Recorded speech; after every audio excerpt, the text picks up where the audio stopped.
नमस्कार, मी अजिंक्य भातंब्रेकर। तुम्ही पाहताय न्यूज 18 लोकमत। महत्त्वाच्या बातमीने आपण बुलेटिनची सुरुवात करूया। कोरोनाच्या संसर्ग काळात परदेशातून मोठ्या प्रमाणात वैद्यकीय मदत भारतात येतेय। आज नौदलाची INS त्रिकंड ही युद्धनौका फ्रान्स देशाने कतारमधून उपलब्ध करून दिलेली 40 टन वैद्यकीय मदत घेऊन मुंबईमध्ये दाखल झालेली आहे। मुंबईतल्या नौदल तळावर या युद्धनौकेतली सर्व वैद्यकीय मदत उतरवली जातेय। या वैद्यकीय मदतीमध्ये कोरोना बाधित रुग्णांसाठी ऑक्सिजनने भरलेले 2 क्रायोजेनिक टँक आहेत। या 2 टँकमधील 40 टन ऑक्सिजन कोरोना बाधित रुग्णांचा जीव वाचवण्यासाठी अत्यंत महत्त्वाचे ठरणार आहेत। फ्रान्समधून आलेली ही मदत स्वीकारण्यासाठी राजशिष्टाचार मंत्री आदित्य ठाकरे आणि मुंबईतले फ्रान्सचे राजदूत उपस्थित आहेत। नौदलाच्या तळावर ही मदत उतरवून घेतली जातेय। भारताला जगभरातनं मदतीचा ओघ अजूनही सुरूच आहे। INS त्रिकंडमधून वैद्यकीय मदत साहित्य भारतात दाखल झालेलं आहे। अधिक माहिती या संदर्भातली आपण जाणून घेऊया। उदय जाधव आपले प्रतिनिधी आपल्या सोबत आहेत सध्या। उदय, INS त्रिकंड 40 टन वैद्यकीय मदत सामग्री घेऊन आता मुंबईत दाखल झालेला आहे। उदय, काय सांगता येईल त्याबद्दल?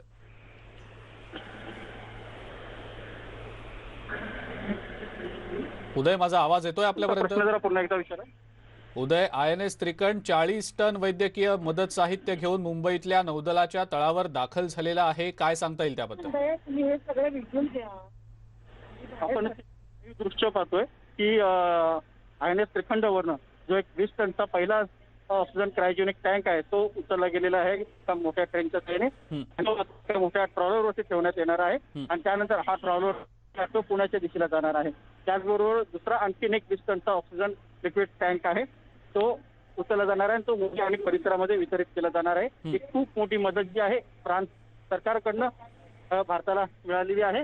INS त्रिकंड या युद्धनौकेवरनं हे 2 ऑक्सिजन टँक जवळपास 40 टन वजनाचे आहेत, जे मुंबईच्या नौदल तळावरती येऊन दाखल झालेले आहेत।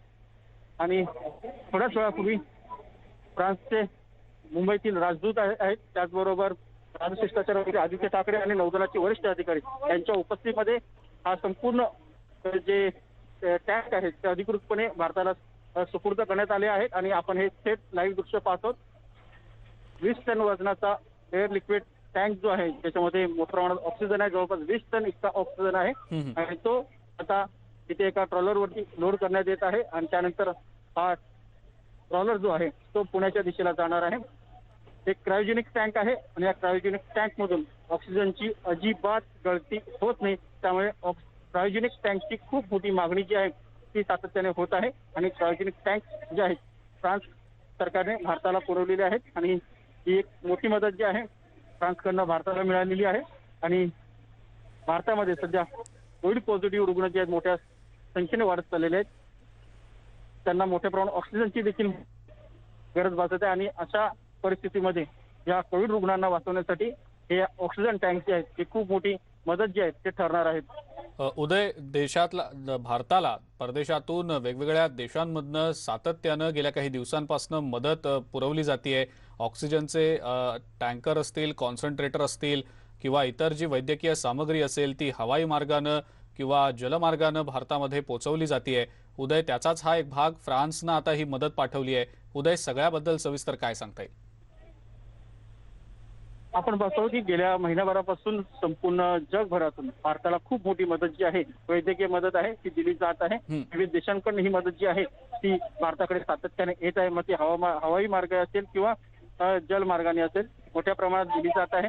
जी मदत जी आहे ती हवाई मार्गाने दिली जाऊ शकत आहे। असे खास करून विशेष हे ऑक्सिजन संदर्भात बोलायचं तर हवेतून त्याचा प्रवास जो आहे तो करता येत नाही, त्यामुळे हे ऑक्सिजन टँक जे आहे ते जलमार्गाने भारतामध्ये पोहोचवले जात आहे। कतारमधून हे टँक आलेले आहेत। कतारमध्ये फ्रान्सचा खूप मोठा बेस आहे आणि तिथून हे टँक जे आहेत ते भारतासाठी पाठवण्यात आलेले आहेत। 2 ऑक्सिजन क्रायोजेनिक टँक जे आहेत ते पाठवण्यात आलेले आहेत। क्रायोजेनिक टँक आहेत ज्यामुळे महाराष्ट्राला खूप मोठी मदत आहे ती होणार आहे। नक्कीच उदय, आपण न्यूज 18 लोकमतच्या प्रेक्षकांना ही तिथली थेट दृश्य दाखवूया। कशा प्रकारे हा जो टँकर आहे क्रायोजेनिक तो उतरवून घेतला जातोय आणि ही जी मदत आहे फ्रान्सने आपल्याला पाठवलेली आहे जगभरातनं मदतीचा ओघ सध्या देशाला होतोय आणि त्याचाच एक भाग म्हणून फ्रान्सनं 40 टन ही वैद्यकीय मदत भारतासाठी म्हणून पाठवलेली आहे. INS त्रिकंड ही आपली युद्धनौका ही मदत घेऊन कतारवरनं आताच इथं दाखल झालेली आहे. कतारच्या परिसरामध्ये फ्रान्सचा तळ आहे आणि या तळामधनं ही जी ऑक्सिजनची मदत आहे ती पाठवली गेलेली आहे. ही आपण थेट दृश्य सध्या पाहतो आहोत. मुंबईतल्या नौदलाच्या तळावरची ही थेट दृश्य आहेत. मुंबईच्या नौदलातल्या तळावर या युद्धनौकेतली ही सगळी वैद्यकीय मदत सध्या उतरवून घेतली जाते. कोरोना बाधित रुग्णांसाठी ऑक्सिजननं भरलेले 2 क्रायोजेनिक टँक आहेत. या 2 टँकमध्ये 40 टन इतका ऑक्सिजनचा साठा आहे. 20-20 टनचे हे 2 क्रायोजेनिक टँक आहेत. या क्रायोजेनिक टँकमधनं ऑक्सिजनची गळती होत नाही, त्यामुळे अशा जास्तीत जास्त टँक्सची गरज सध्या देशामध्ये आहे. वैद्यकीय मदतीचा एक भाग म्हणून सध्या फ्रान्सकडून हे 2 क्रायोजेनिक टँक जे आहेत ते भारताला पाठवले गेलेले आहेत. उदय, धन्यवाद. सविस्तर माहिती आपण दिलीत त्याबद्दल. पुढची बातमी बघूया. DRDOनं विकसित केलेल्या कोरोना विरोधी औषधाला नुकतीच औषध महानियंत्रकांनी परवानगी दिलेली आहे.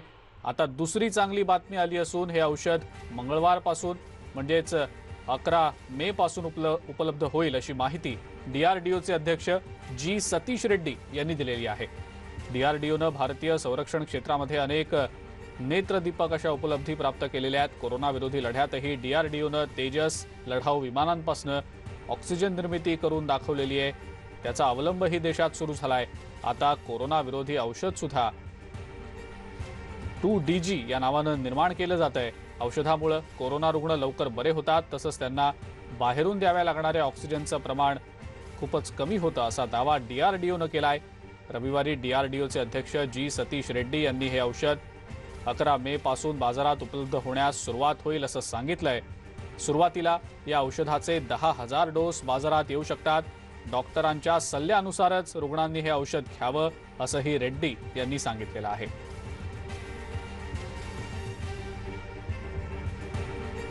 DRDOनं हे अँटी कोरोना औषध उद्यापासून उपलब्ध होणार असल्याचं सांगितलंय. DRDOच्या या औषधाला औषध महानियंत्रकांनी परवानगी देखील दिलेली आहे. 2DG नावाच्या या औषधाचा वापर करता येऊ शकणार आहे. हे औषध भुकटी स्वरूपात वापरता येणार आहे. डॉक्टर रेड्डीज लॅबकडे या औषधाच्या आपत्कालीन वापरासाठीची परवानगी, त्याची जबाबदारी दिली गेलेली आहे. या नव्या औषधामुळे कोरोना बाधित रुग्णांना खूप मोठा फायदा होणार असल्याचं सांगितलं जात आहे. मात्र सोबतच डॉक्टरांच्या सल्ल्यानुसार हे औषध द्यावं असं देखील DRDO कडून स्पष्ट करण्यात आलंय. याच संदर्भातली अधिक माहिती आपण जाणून घेणार आहोत. आपल्यासोबत आपले न्यूज कोऑर्डिनेटर तुषार शेटे सध्या फोन लाईनवरनं. तुषार, उद्यापासून हे औषध वापरासाठीची परवानगी मिळणार आहे. औषध महानियंत्रकांनी त्या पद्धतीची परवानगी दिल्याचं समजतंय. काय सांगता येईल त्याबद्दल? अगदी खरं आहे अजिंक्य. कोरोनाच्या संकटात एक खूप मोठा दिलासा या औषधांना मिळू शकतो, कारण की या औषधाच्या आतापर्यंत 3 वेळा मानवी चाचण्या पूर्ण झालेल्या आहेत आणि त्यातला फरक असा झालेला आहे की देशामधल्या 11 रुग्णालयांमध्ये 110 कोरोना रुग्णांवरती या टेस्ट करण्यात आलेल्या आहेत आणि याच्यात रिझल्ट याचे चांगले दिसून आलेले आहेत. सर्वसामान्य रुग्ण ज्या पद्धतीने बरे होतात त्याच्या साधारण 2.5 ते 3 दिवस आधी हे औषध घेतलेले रुग्ण बरे झालेले आहेत. 27 रुग्णालयांमध्ये ही चाचणी पार पडलेली आहे आणि ज्यामध्ये ज्या रुग्णांवरती चाचणी करण्यात आली किंवा जे रुग्ण या चाचण्यांच्या ट्रायलमध्ये सहभागी झालेले होते त्यापैकी 42% रुग्णांच्या प्रकृतीमध्ये लवकरात लवकर सुधारणा झाली आणि मुख्य म्हणजे त्यांना बाहेरनं जो ऑक्सिजन द्यावा लागतो तो ऑक्सिजन द्यावा लागलेला नाहीये. त्यामुळे हे औषध खूप फायद्याचं ठरू शकतं. DRDOची institute of nuclear medicines and alliance आणि हैदराबादची centre for cellular and molecular biology Banerjee या दोघांनी संशोधन करून हे औषध बाजारात आणलेलं आहे. 11 मे म्हणजे अक्षरशः उद्यापासून ते बाजारात उपलब्ध होईल. सुरुवातीला साधारण 10,000 डोस उपलब्ध होणार आहेत. अजिंक्य, जर आपण बघितलं हे औषध कोरोनासाठी यासाठी फायद्याचं ठरणार आहे कारण की हे औषध दिल्यानंतर शरीरातल्या कोणत्या पेशी नादुरुस्त झालेल्या आहेत किंवा कोणत्या पेशींवर व्हायरसचा अटॅक झालेला आहे ते शोधायला मदत होणार आहे आणि थेट टार्गेटेड ट्रीटमेंट या औषधामुळे शक्य होणार आहे. आतापर्यंत आपण जी औषधं देतो आहे हा हा. ती जनरल व्हायरस कंट्रोल करण्यासाठी देतोय, मात्र आता स्पेसिफिक सेलला टार्गेट केलं जाऊ शकतं आणि त्या सेलवरती टार्गेटेड ट्रीटमेंट दिली तर रुग्ण लवकरात लवकर बरे व्हायला मदत होणार आहे. तुषार, धन्यवाद. सविस्तर माहिती आपण दिली त्याबद्दल. उद्यापासून हे औषध वापरण्याची परवानगी दिली गेलेली आहे. भारतीयांसाठी, देशभरातल्या नागरिकांसाठी आनंदाची बातमी म्हणता येईल. 2DG नावाच्या या औषधाचा वापर उद्यापासून करता येऊ शकणार आहे.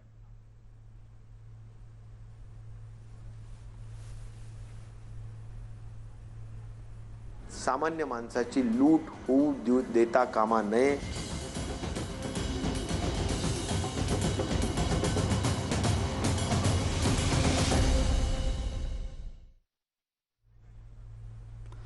कोरोनाचा वाढता प्रादुर्भाव आणि रुग्णांसह त्यांच्या नातेवाईकांची होणारी फरफट थांबली नसतानाच HRCT आणि RT-PCR साठी रुग्णांची लूट अद्याप सुरूच आहे. सरकारनं दोन्ही चाचण्यांचे दर ठरवून दिलेले असताना सुद्धा खासगी लॅब्सकडून या रुग्णांची लूट सुरू आहे. या लॅब्सकडून अतिरिक्त पैसे उकळण्याचं काम सुद्धा सुरू आहे. सरकारनं ठरवून दिलेल्या दरांहून 200 ते 300 ते 500 रुपयांपर्यंत अतिरिक्त दर आकारले जात असल्याचं आता उघडकीला आलेलं आहे. खाजगी लॅबकडनं अतिरिक्त पैसे उकळण्याचं काम अजूनही सुरूच असल्याचं समोर येत आहे. सरकारनं जे ठरवून दिलेले दर आहेत या दरांपेक्षा जास्त दर आकारले जात आहेत. या पद्धतीनं सातत्यानं तक्रारी केल्या जात आहेत. न्यूज 18 लोकमतनं या संदर्भातला रियालिटी चेक देखील केलेला आहे. HRCT आणि RT-PCR या टेस्टसाठी अजूनही रुग्णांची लूट सुरू असल्याचंच उघडकीला आलंय. मुंबईतल्या एका खासगी लॅबमध्ये आमच्या प्रतिनिधीनं फोनद्वारे संपर्क साधला होता. त्यावेळेला लॅब असिस्टंट आणि प्रतिनिधी यांच्यात झालेल्या संभाषणात रुग्णांची लूट होत असल्याचं उघड झालंय. पाहुयात त्यांच्यातला हा संवाद. Good morning, this is Siddharth from Masala doctor Avinash Patkalar, हम असिस्ट हूँ. जी मैं श्रुति बोल रही हूँ. हाँ बोलिए मैम. रेल से मेरे को RT-PCR का टेस्ट कराना था. आपको RT-PCR टेस्ट कराना है? हाँ. कैसा करना है मैम, होम विजिट या आपको आप लैब विजिट करोगे? नहीं, मैं वही आपको पूछ रही हूँ कि लैब में आप आके टेस्ट कराते हैं तो कितने, क्योंकि मेरे को 3-4 मेरे घर के लोगों का करना है, और अगर होम डिलीवरी मतलब होम सर्विस है तो कितना है? मैम होम विजिट है तो मैम 800 है और लैब विजिट करते हो तो 600 है मैम. अच्छा. 4-5 लोग हैं तो उसमें कुछ डिस्काउंट हो जाएगा क्या? सॉरी मैम, ऐसा कुछ है नहीं, पर अगर आप ऑनलाइन आप बुकिंग करते हो, हाँ. जैसे ऑनलाइन हम लोग का वेबसाइट है, वहाँ से आप करते हो तो आपको 10% मिलता है सर. अच्छा, तो ठीक है, फिर मैं वेबसाइट से करती हूँ. सरकारनं HRCTचेही दर ठरवून दिलेले आहेत. याबाबतही आमच्या प्रतिनिधीनं दुसऱ्या एका खासगी लॅबशी संवाद साधला. तुम्हीच ऐका नेमकं वास्तव काय आहे ते. Hello, good morning milk. Hello, मैं प्रणाली बोल रही हूँ दादर से. मुझे मेरे जो इन लॉज है उनका HRCT स्कैन कराना था. ओके. तो आप बता सकते हैं आपके इधर प्राइस क्या है, क्योंकि हमारे इधर जरा ज्यादा ही प्राइस बता रहे हैं. तो आपके इधर क्या टेस्ट करवाया है आपने? सॉरी. RT-PCR हाँ, टेस्ट कराया RT-PCR है? टेस्ट हो गया है उनका. उसमें वो ओके. पॉजिटिव आए हैं. उनको फिलहाल कोई दिक्कत नहीं है सांस लेने में, फिर भी मैं चाह रही थी कि हम वो करा ले, और डॉक्टर ने भी बोला है क्योंकि वो दोनों डायबिटिक है तो करा लो. 2500 होंगे. 2500 पर पर्सन. यस और वो आपके यहाँ पर आकर करना पड़ेगा, राइट? Yes yes. चेंबूर में ना? आपको चेंबूर जाना है? ओके, हो जाएगा. नहीं, मैं दादर में रहती हूँ. अगर दादर के आसपास होता है तो बहुत अच्छा है. नहीं, एक गोरेगांव में है और एक चेंबूर में है. इसके लिए ओके, ठीक है. इसका रसीद वगैरह मिलेगा ना मुझे? वो वहीं से मिल जाएगा आपको. जैसे आप पेमेंट करेंगे ना वैसे आपको मिल जाएगा. ठीक है। दूसरी और एक बात पूछनी थी आपसे कि हाँ, उसके लिए क्या क्या लगेगा मुझे? कुछ नहीं, आपका आर्टिफिशियल रिपोर्ट्स आप लेके जाना, हाँ। बस और कुछ नहीं। डॉक्टर का प्रिस्क्रिप्शन वगैरह लगेगा? हाँ, वो तो लगेगा ही। ओके, ठीक ठीक। ओ, थँक यू। वेलकम। तर फोनवरची ही 2 संभाषणं आपण ऐकलीत आणि नेमकं काय सांगितलं जातं या संभाषणादरम्यान खासगी लॅब कडनं ते देखील आपण ऐकलं। या सगळ्याचा सविस्तर आढावा घेण्यासाठी आपल्या प्रतिनिधी प्रणाली कापसे यांच्याकडनं या संदर्भातली अधिक माहिती आपण जाणून घेऊया। प्रणाली, खासगी लॅब कडनं अजूनही जे दर निश्चित करून दिले गेलेले आहेत सरकारकडून त्या दरांनुसार आकारणी होत नाहीये, जास्त दर आकारले जात आहेत, वचक राहिला नाहीये का? सरकार सातत्यानं सांगतंय की दर जास्तीचे आकारू नका तरी देखील हे दर आकारले जात आहेत। प्रणाली, काय सांगता येईल त्याबद्दल? आपण जर बघितलं अजिंक्य तर या दोन्हीही फोन कॉलमध्ये जे काही शासनानं दर ठरवून दिले आहेत त्यापेक्षा 500 रुपये का असेना परंतु प्रत्येक टेस्ट मागे जास्ती घेतले जाते आहे। म्हणजे आणि विशेषतः जर आपण RT-PCR जर बघितलं तर RT-PCR मध्ये 500 रुपये दर ठरवून देण्यात आले जर तुम्ही प्रत्यक्ष लॅबमध्ये जाऊन टेस्ट करणार असाल। पण इथे सांगितलं जातं की जर तुम्ही प्रत्यक्ष लॅबमध्ये गेला तर तुमच्याकडनं 600 रुपये घेतले जाणार आहे। याचा अर्थ 100 रुपये एका टेस्ट मागे तुमच्याकडून तसेही जास्त घेतले जाणार आहे। 600 रुपयाचा दर कोणासाठी ठरवण्यात आलेला आहे तर एकाच ठिकाणी जेव्हा जास्त लोकांचा तुम्हाला टेस्टिंग करायचं आहे तर अशी जी काही म्हणजे कंटेनमेंट झोन असेल किंवा एखादी मुंबई महानगरपालिकेची इमारत असेल जिथे कोरोना बाधितांना ठेवलं आहे अशा ठिकाणी जेव्हा एका वेळेला जास्त लोकांचे टेस्ट करायचे अशा वेळेला हे दर जे आहे ते 600 रुपये ठरवण्यात आले आणि जर ते तुम्हाला होम व्हिजिट देणार असेल तर त्यांनी 800 रुपये स्वीकारावे असं दर शासनानं ठरवून दिलेलं आहे। परंतु असे अनेक उदाहरण आहे जेव्हा तुम्ही प्रत्यक्ष घरी बोलवतात चाचणी करण्यासाठी तेव्हा 800 रुपये तुमच्याकडनं होम व्हिजिटचे तर घेतले जातातच परंतु त्याचबरोबर एक किट म्हणून जे किट तुमच्यासाठी वापरलं जाणार आहे टेस्ट किट जे वापरलं जाणार आहे त्या किटसाठी म्हणून अनेक जण 150 रुपये ते 200 रुपये प्रत्येक टेस्ट मागे जास्त घेत आहेत। याची कुठलीही तुम्हाला रशीद दिली जात नाही, त्याचा कुठेही रेकॉर्ड मेंटेन होत नाही, त्यामुळे ऑन पेपर तुम्हाला केवळ 800 रुपयाची रशीद मिळते जेव्हा की वरचे हे 150 रुपये जे आहेत किंवा 200 रुपये ते तुमच्याकडून जादाचे घेतले जातात। इतकंच नाही तर HRCT टेस्टच्या बाबतीतही असंच होतं। शासनाने 2000 चा दर ठरवून दिलेला आहे परंतु त्याप्रमाणे 2000 चा दर कुणीही आकारत नाही, त्यापेक्षा जास्तीचाच दर आकारला जातोय। साधारणपणे 500 रुपये ते 1000 2000 पर्यंत सुद्धा म्हणजे जो दर 2000 आहे तो 4000 4500 पर्यंत सुद्धा जास्ती घेतला जातो। तुमच्या घरापासून ते किती लांब आहे या सगळ्या गोष्टींचा विचार करून हे सगळे पैसे आकारले जात आहेत आणि आपल्याला माहिती आहे की सध्या कोरोनाची परिस्थिती अशी आहे की एका घरामध्ये 4-4 5-5 रुग्ण आढळून येतात। अशा वेळेला त्या एका व्यक्तीवर किती मोठा आर्थिक भुर्दंड पडू शकतो हे आपण बघतोय। त्यामुळे शासनानं जे दर ठरवून दिले त्यानुसारच हे दर आकारले गेले पाहिजे परंतु प्रत्यक्षात मात्र तसं होताना दिसत नाहीये। खाजगी सगळ्याच लॅब या मनमानी प्रकारे या वेगवेगळ्या टेस्टसाठी ते वेगवेगळे पैसे आकारताना दिसतात। प्लाझ्माच्या बाबतीत सुद्धा याच पद्धतीचे दर आकारले जात असल्याची माहिती मिळते। हा दर 10,000 पर्यंत 11,000 पर्यंत सुद्धा वाढवला गेला अशी सुद्धा माहिती आपल्याला मिळते अजिंक्य। प्रणाली, पण मग हे असं वाजवी दर जे आहेत ते ठरवून दिले गेलेले आहेत त्या व्यतिरिक्त देखील जर इतक्या मोठ्या प्रमाणात आकारणी होत असेल तर मग यांना वचक बसणार कसा? सरकारचं जर या खाजगी लॅब्स ऐकत नसतील तर मग ही शिस्त लागणार कशी आणि रुग्णांची होणारी लूट थांबणार कशी? मुळात अजिंक्य याच्यामध्ये आपण 2 गोष्टी बघितल्या पाहिजे की एक तर यांच्यावर वचक कोण ठेवणार आणि दुसरी गोष्ट एक सर्वसामान्य नागरिक ज्याच्या घरामध्ये आता कोरोनाची लागण झालेली आहे त्याच्या घरामध्ये 2 ते 3 पेशंट आहेत असा व्यक्ती मानसिक ताणामध्ये असतो, त्याला हे कळत नाही, त्यावेळेला त्याच्या डोक्यात एकच असतं की माझ्या घरच्या लोकांना बरं वाटावं।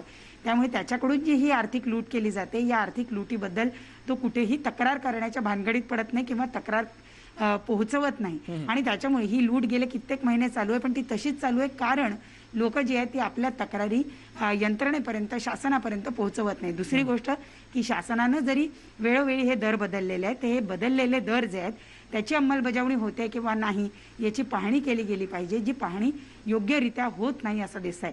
मान्य आहे की कोरोनाची परिस्थिती बिकट आहे, लोक संकटात आहे, त्या संकटातून लोकांना बाहेर करण्यावर शासन यंत्रणेचं महत्त्वपूर्ण लक्ष आहे. पण दुसरीकडे या वेगवेगळ्या टेस्टच्या माध्यमातून, वेगवेगळ्या आरोग्याच्या सुविधाच्या माध्यमातून जे लोकांकडनं पैसे उकळले जात आहेत, लोकांची जी आर्थिक लूट केली जाते, त्याच्यावर नियंत्रण ठेवण्याची जबाबदारी सुद्धा शासनाचीच आहे आणि ती योग्य पद्धतीनं पार पाडली जात नाही. हेच आपण कालपासून जे चेक करतोय, रियालिटी चेक करतोय, त्याच्यामध्ये उघडकीस येताना दिसतंय. प्रणाली, धन्यवाद. सविस्तर माहिती आपण दिलीत त्याबद्दल. या सगळ्या टेस्टच्या मागे जी आकारणी होतीये, दर आकारणी होतीये, ती वाजवी आहे का, यामागचं वास्तव आपण न्यूज 18 लोकमतच्या या वृत्त मालिकेमध्ये पाहतो आहोत. दिवसभर आपण याचा आढावा घेणार आहोत. राज्यातल्या बहुतांश ठिकाणी अवाजवी दर आकारणी होत असल्याचे प्रकार उघडकीला आलेले आहेत. त्यामुळे हे प्रकार थांबणार केव्हा हा प्रश्न आहे. सरकारनं, स्थानिक प्रशासकीय यंत्रणांना यामध्ये लक्ष घालण्याची गरज आहे. एक ब्रेक आपण घेणार आहोत. बघत रहा न्यूज 18 लोकमत.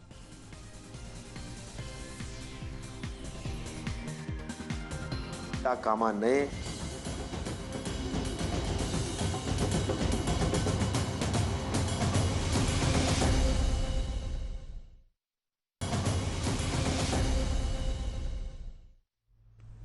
ब्रेकनंतर आपल्या सगळ्यांचं पुन्हा एकदा स्वागत. राज्य सरकारनं प्लाझ्मा विक्रीसाठीचे दर ठरवून दिल्यानंतर त्याची वाढीव दरानं विक्री होते का? प्लाझ्मा विक्रीच्या वेळेला केल्या जाणाऱ्या वेगवेगळ्या चाचण्यांचे दर हे रुग्णांकडून आकारले जातात का? याबाबत अनेक तर्कवितर्क आहेत आणि याचे दर देखील ठरवून दिले गेलेले आहेत. मात्र जर रुग्णांकडून, रुग्णाच्या नातेवाईकांकडून अधिक पैसे आकारले जात असतील तर त्याची तक्रार करण्याची गरज आहे. रुग्णांची ही जी होणारी लूट आहे ती थांबण्याची गरज आहे. प्लाझ्मा असेल, RT-PCR टेस्ट असेल, HRTC असेल, या प्रत्येकासाठीचे दर ठरवून दिले गेलेले आहेत. जर अधिकचे पैसे आकारले गेले तर या संदर्भातली तक्रार करणं गरजेचं आहे. तरच ही जी होणारी लूट आहे ती थांबवता येऊ शकेल.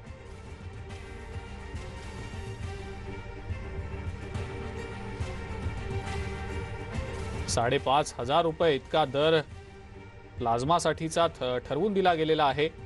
मात्र जर यासाठी आपल्याकडनं अधिकचे पैसे आकारले गेले असतील तर निश्चितपणे तक्रार करण्याची गरज आहे, जेणेकरून ही जी होणारी लूट आहे ती थांबवता येऊ शकेल.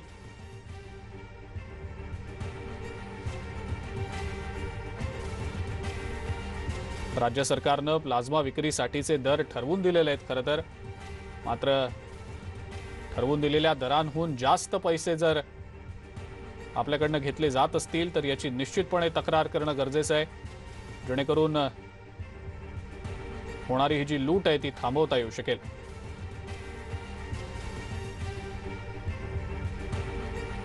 रुग्णांकडनं, रुग्णांच्या नातेवाईकांकडनं जर अधिकचे पैसे घेतले जात असतील तर त्याची तक्रार नेमकी कुणाकडे करायची, या सगळ्याची माहिती देणारा आढावा घेतलाय थेट ब्लड बँकेतनं आमचे प्रतिनिधी वैभव सोनवणे यांनी.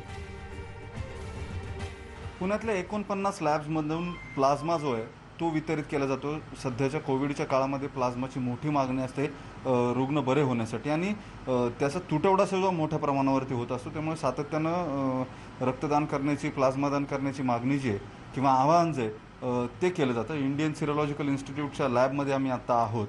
शहरभरामध्ये साधारण 49 लॅबमधून या प्लाझ्माचा पुरवठा केला जातो. FDA कडून केंद्रीय पद्धतीनं त्याची मागणी नोंदवली जाते आणि तशा पद्धतीनं पुरवठा होतोय का ते पाहिलं जातं. या सगळ्या परिस्थितीमध्ये प्लाझ्माचे दर, त्यावरून होणाऱ्या तक्रारी, या सगळ्या गोष्टी लक्षात घेत राज्य सरकारनं प्लाझ्मा विक्रीचे दर जे आहेत ते निश्चित केलेले आहेत. सुदैवानं पुण्यामध्ये गेले 2 महिन्यामध्ये FDA कडं एकही दरवाढीची तक्रार जी आहे किंवा वाढीव दरानं विक्रीची तक्रार जी आहे ती नोंदवण्यात आली नाही असं अधिकाऱ्यांनी सांगितलं.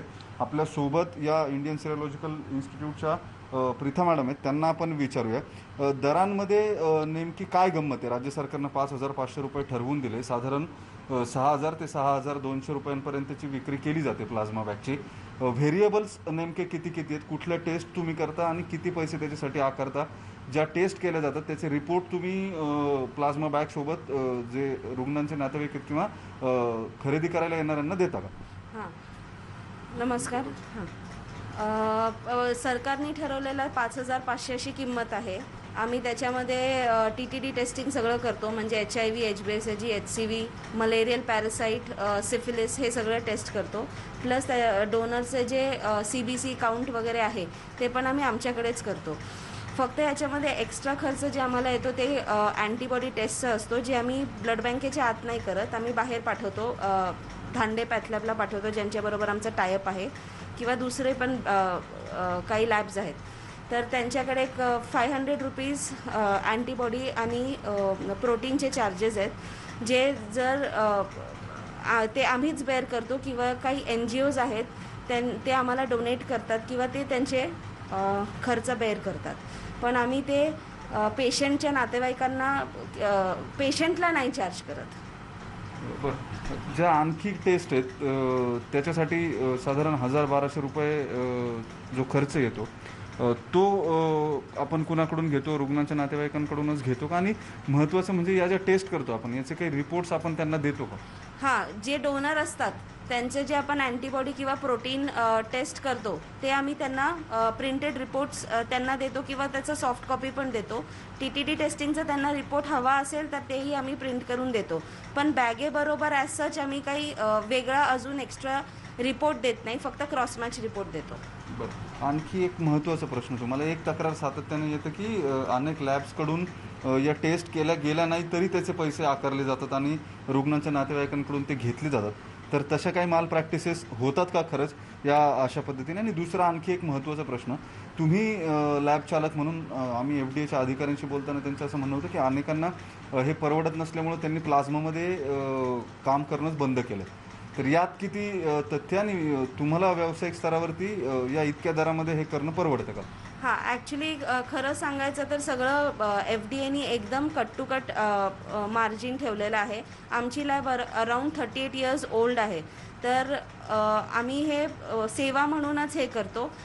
काही खरं तर एकदम कट टू कट मार्जिन असल्यामुळे परवडत पण नाही, कारण 4-5 सेट मागे एक सेट वाया जातो. पण हे जे ऑर्गनायझेशन्स आहेत, NGOज आहेत काही, जसं मी खूप साऱ्या ऑर्गनायझेशनबरोबर काम करतो आहे. रक्ताचे नाते ट्रस्ट आहे, किंवा दगडूशेठ हलवाई ट्रस्ट आहे, सिद्धी फाउंडेशन आहे, असे खूप सारे ट्रस्ट आहेत. गौतम लब्धी असे ट्रस्ट आहेत, जे आम्हाला वेळोवेळी मदत करतात. ॲटलिस्ट डोनर्सचं जे टेस्टिंगचे खर्च आहेत ते उचलतात. त्याच्यामध्ये आम्हाला थोडासा हेल्प होतो. बाकी सगळं पब्लिक चॅरिटेबल, आमची पण पब्लिक चॅरिटेबल ट्रस्ट आहे, म्हणून आम्ही हे सेवाभावानीच करतो आहे. तर आमच्याकडे 200 ml साठी 5,500 रुपये किंमत आहे, आणि 100 ml साठी 2,750 असे चार्जेस आहेत. व्हिडिओ जर्नलिस्ट गणेश कदमसह वैभव सोनवणे, न्यूज 18 लोकमत, पुणे. एका ब्रेकसाठी पुन्हा एकदा थांबूया. बघत रहा न्यूज 18 लोकमत. की सामान्य माणसाची लूट होऊ देता कामा नये.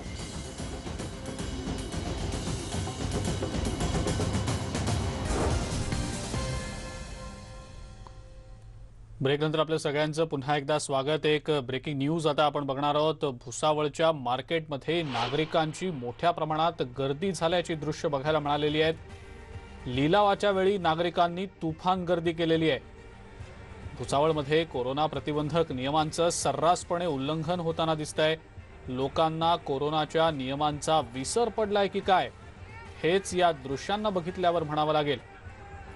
गर्दीमुळे कोरोनाचा धोका आणखी वाढण्याची भीती आहे. भुसावळमधल्या कृषी उत्पन्न बाजार समितीत लिलावाच्या वेळेला मोठी गर्दी नागरिकांनी केल्याचं बघायला मिळालं. ही तुफान गर्दी बघून इथल्या नागरिकांना कोरोनाचा विसर पडल्याचं समोर येताना दिसतंय. इथल्या नागरिकांनी कोरोना प्रतिबंधक नियम पायदळी तुडवल्याची ही सगळी दृश्य आपण सध्या आपल्या स्क्रीनवर पाहतो आहोत.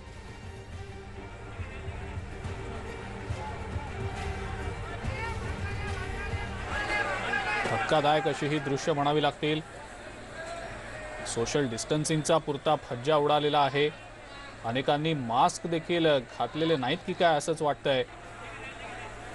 कोरोना प्रतिबंधक नियमांचं उल्लंघन यावेळेला या लिलावाच्या वेळी या मार्केटमध्ये झाल्याचं दिसतंय. अधिक माहिती जाणून घेऊया. इम्तियाज अहमद आपले प्रतिनिधी आपल्या सोबत आहेत सध्या. इम्तियाज, भुसावळ मार्केटमध्ये सगळ्या कोरोना नियमांचं उल्लंघन झाल्याचं दृश्यांमधनं बघायला मिळतंय. काय सांगता येईल त्याबद्दल?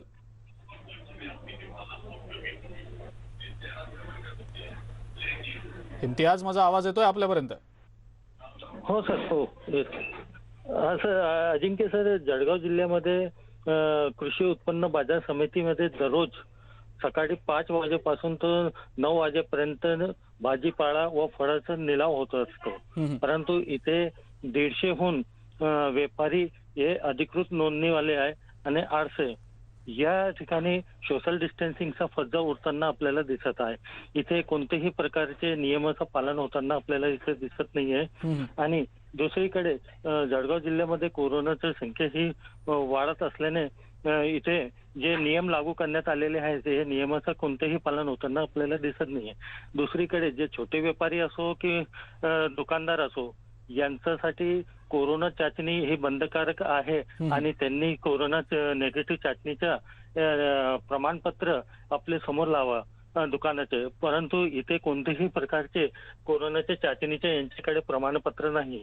आणि दुसरीकडे हे जे निलावासाठी येतात असतं इथे खूप मोठ्या प्रमाणात गर्दी होताना आपल्याला दिसत आहे. अजिंक्य सर. इम्तियाज, धन्यवाद. सविस्तर माहिती आपण दिलीत त्याबद्दल.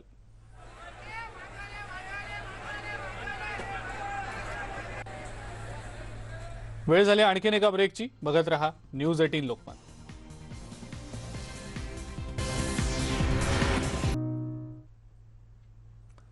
बातमी आता आपण बघणार आहोत एका प्लाझ्मा दात्याची. अजय मुनोत यांना गेल्या वर्षी कोरोनाची लागण झालेली होती. कोरोनामुक्त झाल्यानंतर त्यांनी सामाजिक भान ठेवत कोरोना बाधितांचा जीव वाचवण्यासाठी पुढाकार घेतलाय. त्यांनी आतापर्यंत तब्बल 14 वेळा प्लाझ्मा दान करून अनेकांचा जीव वाचवलाय. तर त्यांना आतापर्यंत प्लाझ्मा दान केल्यानं कोणताही त्रास झालेला नाही. उलट अनेकांचे जीव वाचवल्याचं त्यांना समाधानच मिळतंय.